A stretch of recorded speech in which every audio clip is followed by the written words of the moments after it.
Zee 24 तास एक पाऊल पुढे। राज्याचा 12वीचा हा निकाल जाहीर झालेला आहे। 67.94% इतका हा निकाल लागलेला आहे। पण या संदर्भात अधिक माहिती घेऊया आमचे प्रतिनिधी अरुण मेहत्रे यांच्याकडून। अरुण, 67.94% इतका निकाल लागल्याचं समजतंय, काय अधिक माहिती आहे? हेमाली, जसं आपण म्हटलं की नेहमीप्रमाणे या वर्षीच्या निकालाची वैशिष्ट्ये जी आहेत त्यामध्ये दरवर्षीप्रमाणे मुलींनी या निकालामध्ये बाजी मारलेली आहे। राज्यभरात आपल्याला माहिती आहे की 9 विभागामध्ये एकूण 79% जे आहेत त्या मुली या ठिकाणी उत्तीर्ण झालेल्या आहेत। त्यामुळे मुलींचं उत्तीर्ण होण्याचं प्रमाण अधिक आहे। एकूण निकाल जर आपण गृहीत धरला तर तो 67.94% एवढा निकाल आहे। याचा अर्थ जवळजवळ म्हणजे 32-33% मुलं ही नापास किंवा अनुत्तीर्ण झालेली आहेत।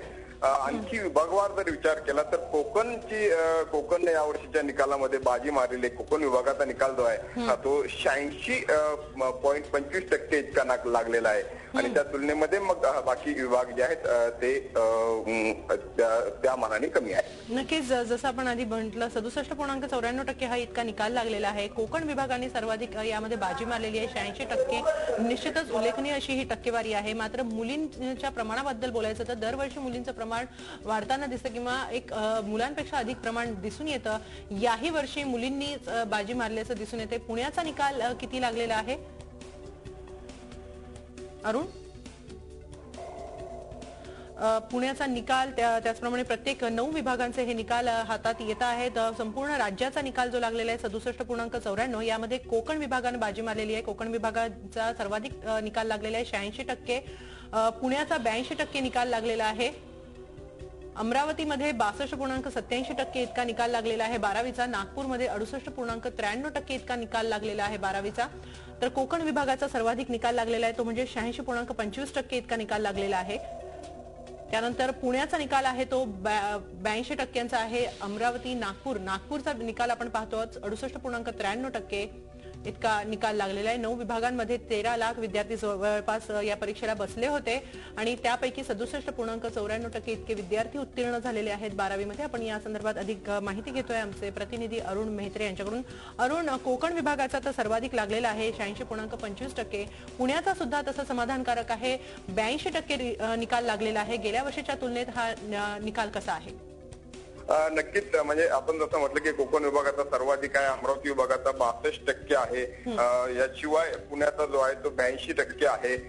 तर गेल्या वर्षीच्या तुलनेमध्ये पुण्याचा निकाल हा सर्वसाधारण म्हणजे त्याच प्रमाणामध्ये आहे म्हणावं लागेल। फक्त आवर्जून उल्लेख यामध्ये अमरावती आणि नागपूर विभाग जो आहे तो कुठेतरी मागे पडल्याचं या ठिकाणी म्हणता येईल। त्या प्रमाणामध्ये या ठिकाणी तशी आकडेवारी दिसत नाहीये। अमरावती विभागाचा निकाल जो आहे तो 62% लागलेला आहे। त्यामुळे ही जी आकडेवारी आहे अर्थात यावरनं म्हणजे फारसे यावरचे अनपेक्षित असे बदल झालेले नसले तरी नक्कीच एक थोडी चिंतेची बाब या संपूर्ण निकालामध्ये आहे। म्हणजे अनुत्तीर्णांचं प्रमाण जे आहे ते 30%च्या वरती गेलेलं आहे। त्यामध्ये मुलं अनुत्तीर्ण होऊ नयेत यासाठीचे काही गोष्टी आवर्जून केल्या गेल्या, मात्र असं असूनही अनुत्तीर्णांचं प्रमाण जे आहे ते 30%च्या वरती या ठिकाणी राहिलेलं आहे। 33%च्या आसपास अनुत्तीर्णांचं प्रमाण आहे, तितकंसं चांगलं नाही हे प्रमाण। मात्र संपूर्ण राज्याचा जर विचार केला तर काय समजतं आहे, यंदाचा निकाल गेल्या वर्षीच्या तुलनेत कसा आहे? गेल्या वर्षीच्या तुलनेमध्ये देखील या वर्षीचा जो निकाल आहे तो गेल्या वर्षीच्या तुलनेमध्ये थोडा कमी आहे। आता आकडेवारी अजून आता सगळी एक एक करून सांगितली जाते। आता या ठिकाणी जी प्रेस कॉन्फरन्स आहे ते सुरू आहे, त्या आकडेवारीवरनं म्हणजे त्यानंतर निकालपत्र जो आहे तो राज्याचं निकालपत्र ते माध्यमांच्या हातामध्ये येईल आणि त्यानंतर मग काही आकडेवारी जी आहे ती कळेल। दुसरी महत्वाची गोष्ट म्हणजे की मेरिट लिस्ट यामध्ये कुठल्याच प्रकारची नाहीये, त्यामुळे कोण राज्यामध्ये पहिला किंवा दुसरा हे सांगता येणार नाही, कारण गेल्या काही वर्षापासून ते ही पद्धती जी आहे ती बंद करण्यात आलेली आहे। अर्थात आता केवळ बोर्डाकडून सांगितली जाते माहिती, संपूर्ण राज्याचं निकालपत्र हातात आल्यानंतर सगळ्या प्रकारच्या आकडेवारी आणि तुलनात्मक आकडेवारी आपल्याला कळू शकेल।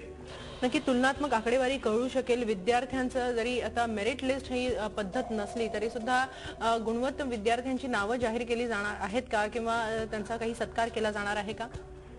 हेमाली, यामध्ये एक महत्वाची गोष्ट म्हणजे की मेरिट या जी आहे ती कुठल्याच प्रकारे जाहीर केली जाणार नाही. त्यामुळे जसं आता म्हटलं की विभागवार कोण पहिला किंवा राज्यात पहिला कोण हे आपल्याला कळणार नाही. मात्र जी बोर्डाची पारितोषिकं असतात प्रत्येक वर्षी की कोण राज्यामध्ये एक अमुक एका विषयामध्ये पहिला आहे किंवा अमुक विज्ञान विषयामध्ये पहिला येणाऱ्या विद्यार्थ्याला अमुक व्यक्तीकडनं काही पारितोषिक दिलं जातं. तर त्या पारितोषिकांच्या यादीवरनं काही विषयवार निकाल किंवा विषयवार आकडेवारी आपल्याला मिळू शकते. नक्कीच असे संपर्कात राहा अरुण. आपण पाहतो आहोत विज्ञान शाखेचा निकाल एक आकडेवारी हातात येते आहे. कला शाखेचा निकाल 65.69% इतका लागलाय. वाणिज्य शाखेचा 71.43% लागलेला आहे. तर विज्ञान शाखेचा निकाल 84.87 इतका लागलेला आहे. एकूण राज्याचा निकाल पाहिला तर 67.94% इतका निकाल लागलेला आहे. अनुत्तीर्णांचं प्रमाण 33% आसपास आहे.